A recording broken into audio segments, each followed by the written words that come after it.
Kasaragod general ആശുപത്രിയിൽ ശസ്ത്രക്രിയയ്ക്ക് വിധേയനായ 9 വയസ്സുകാരൻ മരിച്ച സംഭവത്തിൽ ഡിവൈഎഫ്ഐയുടെ നേതൃത്വത്തിൽ ആശുപത്രിയിലേക്ക് പ്രതിഷേധ മാർച്ച് നടത്തി. ബാരിക്കേഡ് വെച്ച് പോലീസ് മാർച്ച് തടയാൻ ശ്രമിച്ചെങ്കിലും പ്രവർത്തകർ ബാരിക്കേഡ് മറികടന്ന് ആശുപത്രി കോമ്പൗണ്ടിന്റെ മുൻവശത്ത് എത്തുകയായിരുന്നു. കൂടുതൽ വിവരങ്ങളുമായി അനൂപ് ചേരുകയാണ്. അനൂപ്, എന്താണ് അവിടെ സംഭവിച്ചത്? എങ്ങനെയായിരുന്നു പ്രതിഷേധം?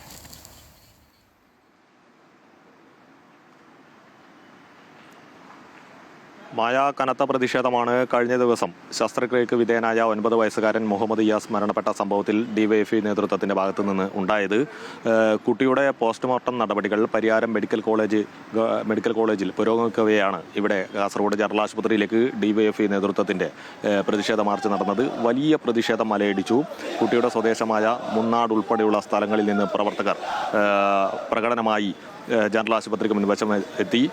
വളരെ ദൂരം ടൗണിൽ വെച്ച് തന്നെ ബാരിക്കേഡ് വെച്ച് പ്രവർത്തകരെ തടയാൻ പോലീസ് ശ്രമിച്ചെങ്കിലും അതൊക്കെ മറികടന്നുകൊണ്ട് ആശുപത്രി കോമ്പൗണ്ടിന്റെ മുൻവശം വരെ ഡിവൈഎഫ്ഐ ജില്ലാ നേതാക്കൾ ഉൾപ്പെട്ട പ്രവർത്തകർ എത്തിച്ചേർന്നു. തുടർന്ന് മുദ്രാവാക്യം മുഴക്കി പ്രതിഷേധം അറിയിച്ചു.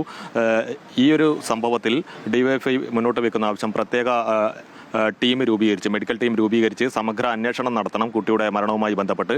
അതുപോലെ തന്നെ കുട്ടിയുടെ കുടുംബത്തിന് ധനസഹായം നൽകുക. കൂടാതെ കണ്ട് 2000 രൂപ ഇവിടുത്തെ അനസ്തേഷ്യ ഡോക്ടർ കൈക്കൂലി വാങ്ങി ഈ ഒരു ശസ്ത്രക്രിയയുമായി ബന്ധപ്പെട്ട് വാങ്ങിയെന്ന ആരോപണവും ഡിവൈഎഫ്ഐ നേതാക്കൾ ഉയർത്തിക്കൊണ്ടായി. വലിയ പ്രതിഷേധമാണ് ഇതിനെതിരെ ഉയർന്നിരിക്കുന്നത്.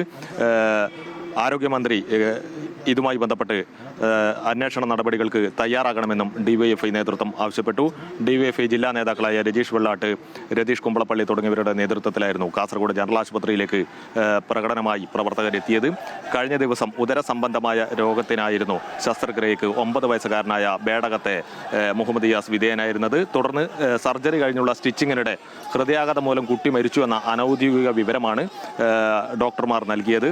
എന്നാൽ ഇതിന്മേൽ പരാതിയുണ്ടെന്ന് അറിയിച്ചതിന്റെ അടിസ്ഥാനത്തിൽ ഇപ്പോൾ പോസ്റ്റ്മോർട്ടം നടപടികൾ പരിയാരത്ത് പുരോഗമിക്കുകയാണ്. ഈ കനത്ത പ്രതിഷേധം കാസർഗോഡ് ജനറൽ ആശുപത്രിയിലേക്ക് നടന്നത്.